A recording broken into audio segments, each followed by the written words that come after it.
Nama Bapa dan Putra dan Roh Kudus. Amin. Saudara-saudari yang terkasih di dalam Tuhan kita Yesus Kristus, hari ini kita memasuki pekan Prapaskah yang keempat, di mana kita akan mengambil renungan dari Injil Lukas pasal 15 ayat 1 sampai 3 dan pasal 11 ayat 32. Kita seringkali diposisikan pada orang berdosa, di mana kita seringkali menyalahgunakan seluruh pemberian yang diberikan oleh Tuhan. Pemberian yang diberikan oleh Tuhan seringkali kita gunakan hanya untuk kepuasan dan kesenangan diri kita semata. Kita seringkali cenderung menyalahgunakan apa yang diberikan Tuhan kepada kita, sehingga kita pun melupakan Tuhan. Pada bacaan Injil yang kita dengar hari ini mengisahkan tentang dua tipikal anak.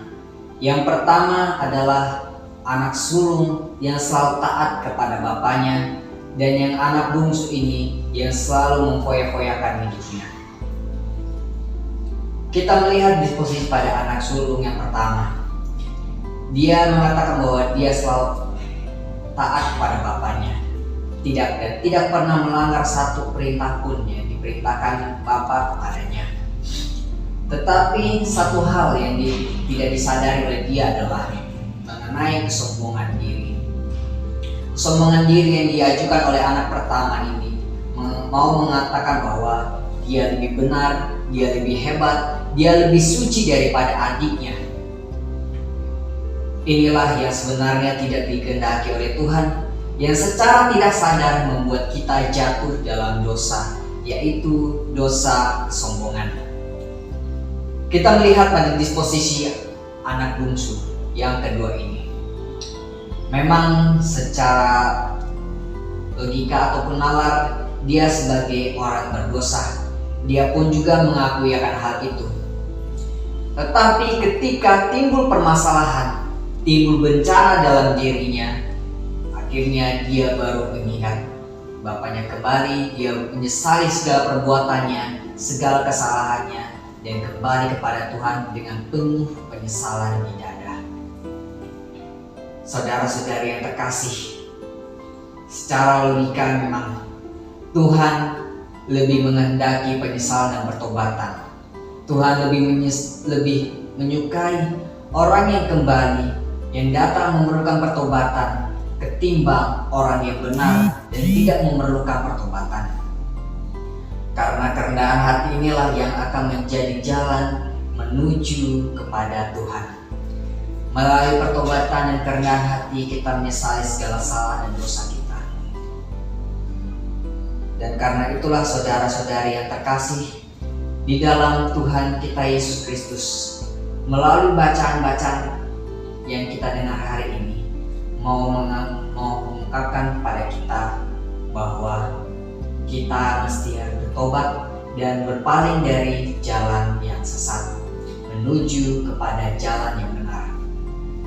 Tetapi justru ada hal yang menganehkan dalam hidup kita, di mana kita merasa nyaman, merasa aman, merasa tentram dengan jalan yang kita anggap benar.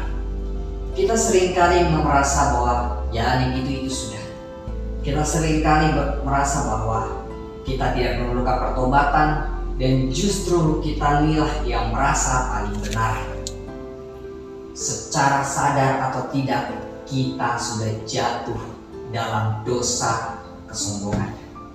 Persis seperti anak pertama tadi, di mana anak pertama jatuh ke dalam dosa, yakni dosa kesombongan, dengan merasa diri bahwa dia paling benar, merasa diri dia paling suci. Tetapi toh karena menganggap orang lain itu bersalah, justru disitulah letak kelemahannya. Dan karena itulah saudara-saudari yang terkasih di dalam Tuhan kita Yesus Kristus, pada pekan Prapaskah ini, di masa puasa dan berpantang ini, menjadi ajang kesempatan bagi kita untuk menyucikan diri dan batin kita, supaya kita bertobat dan berpaling ke jalan Tuhan yang benar. Di masa Prapaskah, di masa puasa dan berpantang ini, menjadi ajang bagi kita untuk semakin mendekatkan diri kepada Tuhan, menjauhi hal-hal yang dapat menjerumuskan diri kita. Belajar dari pengalaman si anak bungsu ini bahwa dia pernah jatuh ke dalam dosa kesombongan. Dia sudah jatuh ke dalam kebutaan duniawi dan kenikmatan semata, sehingga muncul pertobatan yang ada di dalam dirinya.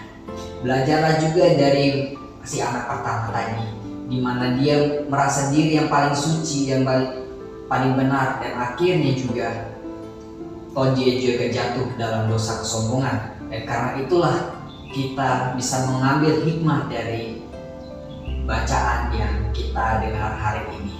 Semoga melalui bacaan-bacaan yang kita dengar hari ini dan melalui renungan sabda Tuhan dapat menguatkan iman kita sekalian. Amin. Dalam nama Bapa dan Putra dan Roh Kudus. Amin.